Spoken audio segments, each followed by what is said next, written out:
આજે થોડી યુવાનની વાતો કરવી છે મારે. બાળક ધીમે ધીમે આગળ વધે ને યુવાન થાય પછી પૂરું. અને યુવાન થાય પછી એના મગજમાં ઘણા બધા નવા નવા વિચારો આવે, કંઈક કરી છૂટવાની તમન્ના હોય છે.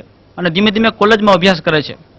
અને કોલેજમાં અભ્યાસ કરે ત્યાં સુધી તો વાંધો જ નથી, પણ કોલેજમાં અભ્યાસ કરતા કરતા એ શેર અને શાયરી લખવા માંડે.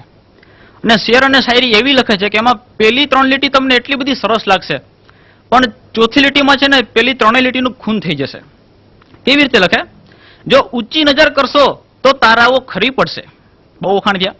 જો ઊંચી નજર કરશો તો તારાઓ ખરી પડશે, જો નીચી નજર કરશો તો પથ્થરો પીગળી જશે, જો સામી નજર કરશો તો કોઈ શરમાઈ જશે, પાછું વળી જોશો તો ગરદન મરડાઈ જશે. અને ક્યારેક દુખી પણ થઈ જાય છે તો પણ કંઈક નવું લખવા માંડે છે.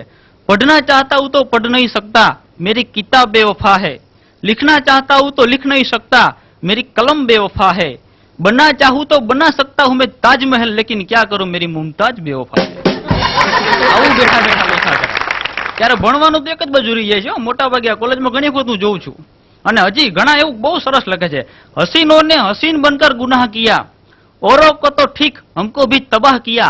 पेश ही की थी गजलों में उनकी बेवफाई को, औरों ने तो ठीक उन्होंने भी वाह वाह किया. सवाल જ સામેથી જવાબ આવવાનો જ છે. કેવો જવાબ આવ્યો કે યુ તો કભી કિસી સે તન્હા નહીં હોતા, ચાહ કર ભી કિસી સે કોઈ જુદા નહીં હોતા, મજબૂરિયા ही ले डूबती है मोहब्बत को, वरना खुशी से कोई बेवफा नहीं होता. આવા બધા લખ્યા કરે છે બેઠા બેઠા. પણ આપણે થોડીક વળી પાછા બાળકોની વાત એક લઈ લઉં કે નાના બાળકમાં ટેલિવિઝનની એટલી બધી અસર થાય છે અને ઘણાને કોઈ મનગમતા હીરો હોય તો એની પણ જોરદાર અસર એના પર થઈ જાય છે. એક વખત એક છોકરો મારા ક્લાસમાં મોડું આવ્યો.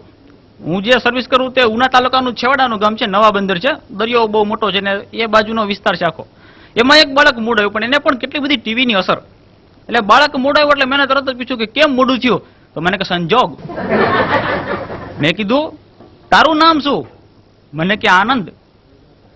મેં કીધું તારા પપ્પાનું નામ? મને કે મિસ્ટર નટવરલાલ. હું કહું તારા પપ્પા શું કરે છે? મને કે હેરાફેરી. તો તારે મોટો થઈને શું બનવું છે? The great gambler. ગમે એ પ્રશ્ન પૂછો આવા જ જવાબ આપે. હું પછી કંટાળી ગયો. મેં કીધું કે એમ નહીં, એમ કહું હું છે ને તને આચાર્ય પાસે લઈ જઈશ. તો મને કે આખરી રાસ્તા. તો આચાર્ય તને ખબર છે શેનાથી બાંધી દેશે? મને કે જંજીર. કોઈ પણ પ્રશ્ન મોડો જ ન પડે. પછી મેં આવ્યું છે તમારા ભાઈ બેન છે? મને કે હા, 7 पे 7. મેં કીધું એમાં મોટા કોણ? મને કે અમર અકબર એન્થની. મેં કીધું નાના કોણ? મને કે બંટી ઓર બબલી. પછી તો હું ગભરાઈ ગયો. આને શું કેવું? એટલે વિચાર કરો કે બાળકોમાં કેટલી બધી ટેલિવિઝનની અસર થઈ જાય છે. અને થોડીક મુસાફરીની વાતો કરીએ. મુસાફરીમાં પણ તમને બહુ હાસ્ય મળે છે.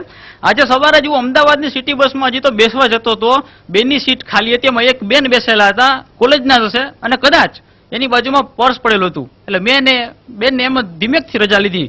એક્સક્યુઝ મી બેન, હું અહીંયા બેસી શકું? તો મને કે એક ઝાપટ મારીને હું તો સાવ ઢીલો પડી ગયો. મેં કીધું ધીમેકથી કીધું, હું તો મને એક્સક્યુઝ મી કહું છું, બેન કહું છું, અને તમે મને ઝાપટ મારવાની વાતો કરો છો? મને કે એકલા છો? મેં કીધું હા. તો મને કે બેન શું કામ કહો?